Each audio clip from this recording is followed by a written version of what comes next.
Hello everyone. तो आज हम अध्ययन करेंगे, स्टडी करेंगे मास वार स्पेक्ट्रोस्कोपी के बारे में।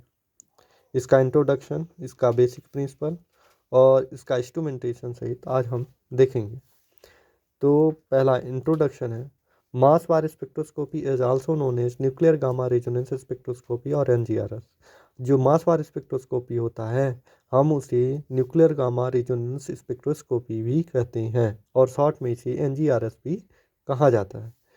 It involves nuclear transition resulting from the absorption of gamma rays by the sample। Sample के थ्रू जो गामा रेस ऑब्जर्व होती है उसके कारण जब जो न्यूक्लियर ट्रांजिशन होता है उसका अध्ययन हम इस मास वार स्पेक्ट्रोस्कोपी में करते हैं, या कहें कि इसमें ये प्रक्रिया इन्वॉल्व होती है। First the concept of gamma ray photon observation was suggested by Kuhn in 1929। जो ये कॉन्सेप्ट था गामा रे फोटोन ऑब्जर्वेशन का, वो सबसे पहले कुहन ने दिया था। This spectroscopy was first observe by Rudolf Mossbauer in 1958। जो ये मास वार स्पेक्ट्रोस्कोपी है उसको सबसे पहले रुडोल्फ मासवियर ने देखा था और he was awarded by Nobel prize for his work Mossbauer effect in 1961। इस मास वार स्पेक्ट्रोस्कोपी की डिस्कवरी के लिए रुडोल्फ मासवियर को 1961 में नोबेल पुरस्कार से नवाजा गया।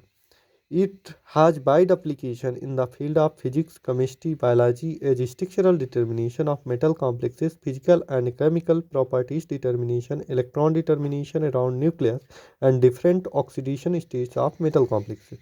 जो इसका जो एप्लीकेशन है वो फिजिक्स में भी है, केमिस्ट्री में भी है और बायोलॉजी में भी है। As the structural determination of metal complexes और फिजिकल केमिकल प्रॉपर्टीज डिटर्मिनेशन और इलेक्ट्रॉन डिटर्मिनेशन, न्यूक्लियस के चारों ओर जो इलेक्ट्रॉन को डिटरमाइन करने के लिए भी इस टेक्निक का यूज, इस स्पेक्ट्रोस्कोपी का यूज, मास वार स्पेक्ट्रोस्कोपी का यूज किया जाता है।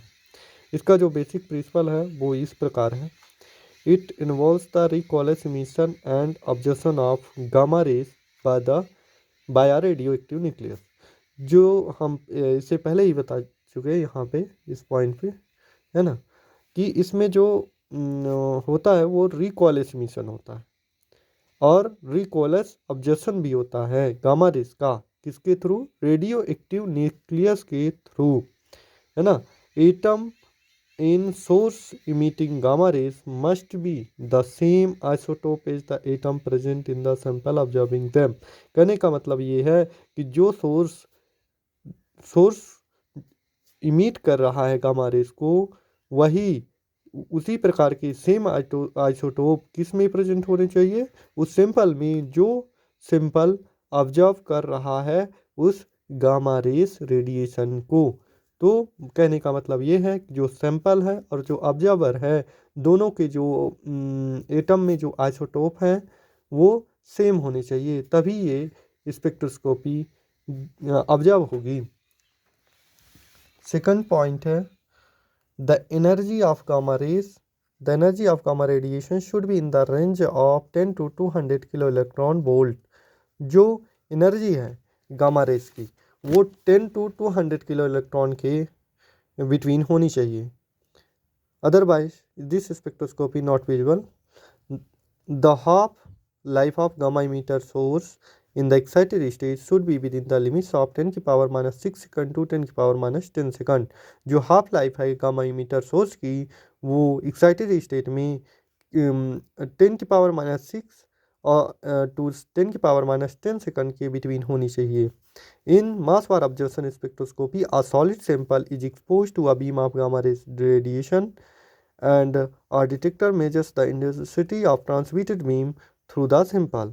हम इसमें एक सॉलिड सैंपल एक्सपोज करते हैं गामा रेस बी में, गामा रेस रेडिएशन में, और एक डिटेक्टर जो होता है वो डिटेक्टर हमें उस इंटेंसिटी का माप देता है जो उसके थ्रू, उस सॉलिड सैंपल के थ्रू ट्रांसमिट होती है।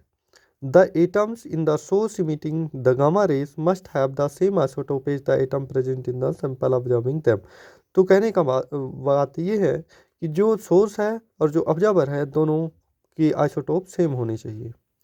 The exact transition energy require, इसके लिए एग्जैक्ट ट्रांजिशन एनर्जी रिक्वायर होती है। ये ग्राउंड स्टेट है, पहले न्यूक्लियर एक्साइटेड स्टेट में सोर्स रहेगा और फिर जब वो ग्राउंड स्टेट में आएगा तब वो गामा रेस इमिट करता है, तब ग्राउंड स्टेट का जो ऑब्जर्वर होता है वो एनर्जी का ऑब्जर्व करके न्यूक्लियर एक्साइटेड स्टेट में चला जाता है।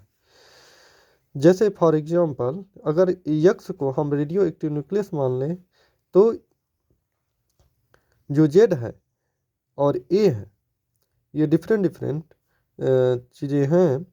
तो जब इलेक्ट्रॉन कैप्चर होता है तब जेड का मान एक कम हो जाता है और जो एटॉमिक वेट है वो अनचेंज्ड है। For example cobalt 27 and 57। तो इसमें जो प्रोटॉनों की संख्या है 27 है और जो न्यूट्रॉनों की संख्या है वो 30 है, एटॉमिक वेट 57 है। इलेक्ट्रॉन कैप्चर हुआ फ्रॉम के सेल से तो ये चेंज हो गया आयरन 2657 में एक्साइटेड स्टेट। और ये सोर्स न्यूक्लियस ये सेम आइसोटोप हैं, आयरन 57 सोर्स न्यूक्लियस और आयरन 57 सैंपल न्यूक्लियस के लिए ये प्रदर्शित किया गया। Same here.